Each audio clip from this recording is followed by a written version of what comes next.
நான் கேள்வி கேட்டால் ஸ்டாலின் பதில் சொல்லணும், உதயநிதி பதில் சொல்லணும். நீ கேட்குறது யார்? இந்த நாட்டில் அங்கீகரிக்கப்படாத ஒரு அரசியல் அனாதை நீ. உனக்கு என்ன தகுதி இருக்கிறது? நீ ஒரு கவுன்சிலராக ஜெயிச்சிருக்கியா?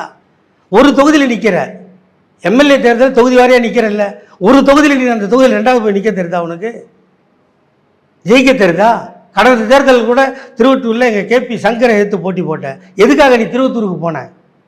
அங்கே கம்பெனிலாம் இருக்குது, வசூல் பண்ணலாம், காசு திருடலாம், வேறு எதனா இம்போர்ட்டட் கார் வந்தால் வாங்கலாம். உன்னோட கேண்டிடேட் ஒரு வாட்டி நிற்க வைக்கிறிய, அந்த கேண்டிடேட் மறுபடியும் நிற்க முடியுதா உன்னால்? இவ்வளோ வாய் பேசுகிறல்ல. தருமபுரியில் யாரை நிற்க வச்ச? இந்த அபிநயாவை தான் நிற்க வச்ச. விக்கிரவாண்டியில் உனக்கு கேண்டிடேட் கிடைக்கல. ஜாதியை பற்றி பேசுகிற, அந்த கேண்டிடேட்னா ஜாதி தெரியுமா உனக்கு? எதுவுமே தெரியாத நீ தற்கூரி.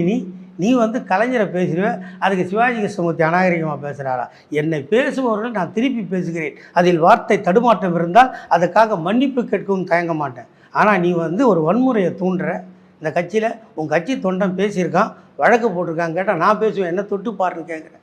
இது கலவரத்தை தூண்டுற புத்தி இல்லை. தமிழ்நாடு சுத்தமாக இருக்குது. ஒரு 10 வருஷம் பாழ்பட்டு போன தமிழ்நாட்டை பக்குவப்படுத்த இந்த மண்ணில் எங்கள் தலைவர் தளபதி உழைத்து கொண்டு இருக்கிறார்.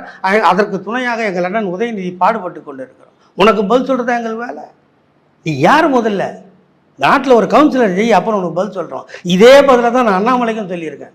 மக்கள்கிட்ட போய் அங்கீகாரம் வாங்கிட்டு வந்து கேளுங்க. யார் கேட்குறதா இருந்தாலும் கேட்குறது தரமாக பேசுங்க. உங்கள் முதுகு ஒரு வாட்டி பாருங்கள். உங்கள் வீட்டில் அந்த முதுவை பார்க்குற கண்ணாடி இல்லைன்னா பார்பர் ஷாப்பில் போய் உட்காருங்க, 2 பக்கம் வச்சுருப்பான், அதில் தெரியும் உங்கள் கண்ணாடி, உங்கள் முதுகில் என்ன அழுக்கு இருக்குன்னு. அதை கழுவிட்டு வாங்க முதல்ல.